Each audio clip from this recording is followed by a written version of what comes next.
ating pagkakatipunan ito tungkol sa pagtanggap sa Panginoong Hesukristo. Ang pagtanggap sa Panginoong Hesukristo ay hindi basta sinasabi lang. Gaya ng dating kinasasamahang pananampalataya ni kapatid na Rodel at ng iba't ibang grupo na karaniwang sinasabi nila, "Tinatanggap kita, Panginoong Jesus!" Subalit ang problema, yung mga bagay na nakapaloob sa pagtanggap kay Kristo, hindi naman nabibigyan ng pansin para masabi na talagang tinanggap nila si Kristo. Ang sabi kasi ni San Pablo sa mga taga-Kolosas, kung paano nga na inyong tinanggap si Kristo Jesus na Panginoon, ay magsilakad kayong gayon sa Kanya. Mahalaga na kung tinanggap natin siya, lumakad din tayong gayon sa Kanya. Sabi ni Kuya, ito ay napakalawak dahil ang paglakad kay Kristo, maraming bagay ang nakapaloob. Gaya nga ng napag-aralan na natin, ang paglakad kay Kristo ay paglakad sa kautusan sapagkat siya ang kinaubian ng kautusan. Kaya lumalakad ka sa mabuti sapagkat ang kautusan ay mabuti. Kaya ang kinaubian ng mabuti ay ang Panginoong Hesukristo. At sa ating paglakad kay Kristo, tayo ay lumalakad sa Kanya. Tayo ay naglilingkod sa Kanya na may mabuting kalooban. Naglilingkod tayo na may mabuting budhi. At ang paglilingkod na may mabuting budhi, nagpapatuloy ka sa mabuting paraan ng pamumuhay. Kahit na may nagpaparatang ng masama sa iyo o ginagawan ka man ng masama, hindi ka titigil sa pagsunod sa utos o sa paggawa ng mabuti. Ang paggawa kasi natin ng kabutihan, dapat mabuti lahat. Mula sa mabuting puso, mula sa mabuting kalooban. Kaya nga sinasabi sa Biblia, magbigay ang bawat isa ayon sa ipinasya ng kanyang puso. Kung ipinasya ng puso mo, saan mula? Mula sa puso. Pagka mula sa puso, hindi mabigat sa loob. Hindi din dahil pinipilit ka. Kaya yung pagsunod sa kautusan, ang sabi ng Biblia, ang kanyang kasayahan ay nasa kautusan. Kaya pagkagaling sa puso mo ang pagsunod, hindi dahil pinipilit ka. Sabi ng apostol na si Pablo, sapagkat iniibig ng Diyos ang nagbibigay na masaya. Ang sabi ni Kuya sa puntong ito, hindi ang dapat na maging focus dito ay doon lamang sa nagbibigay na masaya. Sapagkat ang pagbibigay, bahagi lang ng kautusan. Dapat ang kasiyahan nasa kautusan. Kaya hindi ka doon lang sa pagbibigay dapat masaya, kundi pag ginagawa mo ang kautusan, anumang bahagi ng kautusan, dapat gawin mo ng masaya. That is where you can attain yung mabuting kalooban sa pagsunod mo sa utos. Kasi maaaring sumusunod ka o nagbibigay ka pero masama ang loob mo. Dahil kung sumusunod ka nga pero bulong ka naman ng bulong, hindi yun mabuting kalooban sa pagsunod. Dapat sa lahat ng paggawa mo ng kautusan, dapat masaya ka dahil doon mo mapapractice ang mabuting budhi. Strategy kasi ng kaaway, yung gumagawa ka ng mabuti pero kung ano-ano ang masasama na ibabato sa iyo para alisin sa iyo ang kasayahan sa pagsunod mo. Pag nawala ang kasayahan mo sa pagsunod sa utos, masama na ang loob mo. Makakapasok ngayon ang pansira ng kaaway pag di mo namantini ang mabuting budhi. Kaya nga dapat magmumula sa malinis na puso, mabuting kalooban. Dapat lahat mabuti. Ang utos ay mabuti, kaya dapat sundin ng mabuting kalooban, mabuting budhi. At para mamantinin natin yon, kailangan talaga magbabata ka. Magtitiis ka na hindi ka gaganti ng masama sa masama. At ipagpapatuloy mo na ang pagsunod mo sa utos ay hindi mabigat sa loob. Dahil pag bumigat ang kalooban mo, hindi ka magiging masaya sa paggawa mo. At pag hindi ka na masaya sa paggawa mo, hindi mo mamamantini yung mabuting budhi. Ang mangyayari, napipilitan ka na lang. At yun ay hindi sa pagbibigay lang, kundi sa bawat pagsunod natin sa kautusan. Dapat hindi mabigat sa loob, kundi masaya mula sa puso. Sapagkat ang iniibig ng Diyos, yung sumusunod ng masaya. Kaya sa pagsunod natin sa utos, sa paglakad natin kay Kristo, lumakad tayo ng panatag. Lumakad tayo kay Kristo ng masaya sa ating paglakad. Dahil dapat nasa kautusan ng Panginoon ang ating kasiyahan. Kaya ang sabi ni Kristo, ituro ninyo sa kanila na kanilang ganapin ang lahat ng mga bagay na iniutos ko sa inyo. Dapat kung masaya ka, hindi sa isang bahagi lang ng kautusan ka masaya sa pagsunod. Dapat sa kabuuan ng utos ng Diyos. Sa pakikipagkatipon, dapat masaya tayo. Masayang umaawit, masayang nakikinig. Ang sabi sa aklat ng mga awit, "Mangaglingkod kayo na may kasayahan sa Panginoon." Ang paglilingkod, it covers everything. Hindi yung pagbibigay lang. Ang sabi sa aklat ni Amos, "Magsihanap kayo ng kabutihan at huwag kasamaan." Ito ay dapat nating gawin sapagkat ang sabi ng Panginoong Jesucristo, "Magsihingi kayo at kayo'y bibigyan. Magsihanap kayo at kayo'y mga kasusumpong." Ito ay talata na familiar sa ating magkakapatid. Pagka humanap ka, ang sabi, makakasumpong. Ngunit ano ang mga nakapaloob sa talatang ito? Ang sabi nga ni Kuya, ang lahat ba ng humahanap ay nakakasumpong? Dapat alam mo kung ano yung kondisyon.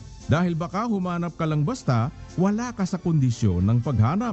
Baka ang hinahanap mo'y iba naman doon sa ipinapahanap sa iyo. Na halimbawa, ang ipinapahanap sa iyo ay karayom. Hindi mo makita dahil ang hinahanap mo naman ay thumbtacks. Ang sabi, magsihanap kayo at kayo'y mga kasusumpong. Baka mamaya, umaasa kang makakasumpong ka, ang hinahanap mo ay hindi naman yung pinapahanap sa iyo. Dapat alamin mo muna, ano po ba ang hahanapin? At binalikan ni Kuya ang 5:14 ng Amos. Magsihanap kayo ng kabutihan at huwag kasamaan. Sabi nga ni Kuya, pahahanapin ka ba ni Kristo ng kasamaan? Tiyak pong hindi. Kapag halimbawa ang nakikita mo ay kasamaan, hindi si Kristo ang sinusunod mo. Hindi ang Diyos ang sinusunod mo dahil hindi ka naman pahahanapin ng Diyos ng masama. Ang Diyos ay mabuti, ang Diyos ay matuwid. Kaya isang bagay ang tiyak, hindi ka pahahanapin ni Kristo ng masama. Ang katunayan niyan, ang sabi sa Kawikaan, ang nasa ng matuwid ay buti lamang. Kapag matuwid pala, ang nasa ay buti lamang. Ang sabi ngayon ni San Juan, kung ang sino man ay magkasala, ay may tagapamagitan tayo sa Ama, si Jesucristo ang matuwid. Maliwanag po dito, ang Panginoong Jesucristo, matuwid. Ano ang sabi ng Panginoong Jesucristo na matuwid? Magsihanap kayo at kayo'y mga kasusumpong. Pinahahanap tayo at tiyak na hindi tayo pahahanapin ng Panginoong Jesucristo ng masama dahil siya ay matuwid. Ang nasa ng matuwid, buti lamang. Ano ang hahanapin natin? Magsihanap kayo ng kabutihan at huwag kasamaan. Ang hahanapin natin, kabutihan. Bawal sa atin ang humanap ng kasamaan. Ano ang link natin dito para makita natin ang pagsunod natin sa Panginoong Hesukristo? Ang sabi sa aklat ng Kawikaan, siyang nag-iingat sa salita ay makakasumpong ng mabuti. Doon sa utos na humanap tayo at tayo'y makakasumpong, ano ang hahanapin natin? Yung mabuti. At para masumpungan mo yung mabuti, ang sabi, siyang nag-iingat sa salita ay makakasumpong ng mabuti. Dapat pala, nag-iingat ka sa salita at makakasumpong ka ng mabuti. Ngunit sino ba yung nag-iingat sa salita? Balikan po natin ang 8:15 ng Lucas. At ang sa mabuting lupa ay ang mga pusong timtiman at mabuti na iniingatan ang salita pagkarinig at nangagbubungang may pagtitiis. Pagka ang puso ay timtiman at mabuti, yun ay nag-iingat ng salita. Yung nag-iingat ng salita, makakasumpong ng mabuti. Kaya kung gusto mong makasumpong ng mabuti, dahil ang sabi, magsihanap kayo ng kabutihan, ingatan mo ang salita. Ang sabi sa aklat ng Roma, ang kautusan ay banal at ang utos ay banal at matuwid at mabuti. Pag iniingatan mo yung kautusan, tiyak na makakasumpong ka ng mabuti dahil ang kautusan ay mabuti. Kaya habang nag-iingat ka ng salita, habang iniingatan mo yung kautusan, patuloy kang makakasumpong ng mabuti. At ang isang iingatan natin, sabi ni San Pablo, ang pananampalataya mo na nasa iyo ay ingatan mo sa iyong sarili sa harap ng Diyos. Bakit kailangang maingatan mo yung pananampalataya mo na nasa iyo? Ang sabi sa 3:16 ng 1, sapagkat gayon na lamang ang pagsinta ng Diyos sa sanglibutan na ibinigay niya ang kanyang bugtong na anak upang ang sino man sa kanya'y sumampalataya ay huwag mamatay, kundi magkaroon ng buhay na walang hanggan. Kailangan maingatan mo yung pananampalataya na yon. Ngunit paano mo maiingatan yung pananampalataya mo? Ang sabi ni San Pablo, kaya nga ang pananampalataya ay nanggagaling sa pakikinig, at ang pakikinig ay sa pamamagitan ng salita ni Kristo. Ang pananampalataya pala nanggagaling sa pakikinig, at ang pakikinig ay sa pamamagitan ng salita ni Kristo. Pag iningatan mo yung salita, maiingatan mo yung pananampalataya, kasi yung pananampalataya nanggagaling sa pakikinig. At tiyak, makakasumpong ka ng mabuti, kasi yung salita, yung kautusan, mabuti. Kaya sa bawat pagsunod mo sa utos ng Diyos, ang masusumpungan mo ay kabutihan. Hindi pwedeng sabihin, sumunod ka sa utos, ang nasumpungan mo ay kasamaan.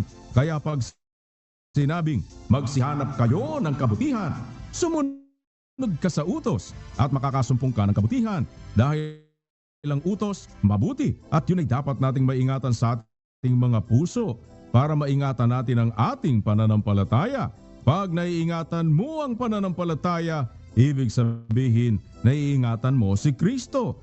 Kaya naiingatan mo yung mabuti. At kung naiingatan mo ang mabuti, klaro yun, nakakasumpong ka ng kabutihan. Pero tandaan po natin ang kahalagahan. Kung tinatanggap natin si Kristo, lumakad tayong gayon sa Kanya. Pag lumalakad ka kay Kristo, lumalakad ka sa kabutihan. Ang nakakasumpong kay Kristo, nakakasumpong ng kabutihan. Kaya kung gusto mong humanap ng kabutihan, na kay Kristo lahat yon. Kaya sinabi ni San Pablo, subukin ninyo ang lahat ng mga bagay. Ingatan ninyo ang mabuti.